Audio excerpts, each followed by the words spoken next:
Hi friends, இப்போ வந்து நான் தக்காளி சட்னி தான் வைக்கிறேன். அதுக்கு வந்து கடாயில் எண்ணெய் ஊற்றிட்டு வெள்ளைப்பூடு சேர்த்துக்கலாம். வெள்ளைப்பூடுக்கு அப்புறம் கருவேப்பிலை, புதினா, மல்லி இலை கொஞ்சம் சேர்த்துருக்கேன். நல்லா வதக்கிக்கலாம். வெங்காயம், தக்காளி சேர்த்துக்கலாம். கிளறிக்கலாம். நல்லா கிளறிக்கலாம் ஃப்ரெண்ட்ஸ். இன்றைக்கி வந்து நான் தக்காளி சட்னியும் தோசையும் தான் சுட்டுட்ருக்கேன். அதான் என்னோடய ஸ்டைலில் தக்காளி சட்னி எப்படி வைக்கலாம் பார்க்கலாம். இந்த மாதிரி ட்ரை பண்ணியா நல்லாயிருக்கும். உங்களுக்கும் தெரியுதுதான் நான் வீடியோ போடணும்னு சொல்லி போடுறேன்.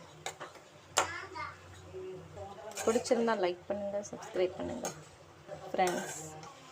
இப்போ வந்து தக்காளி நல்லா வதங்கணும். தக்காளியும் வெங்காயமும் கொஞ்சமாக உப்பு சேர்த்துக்கலாம்.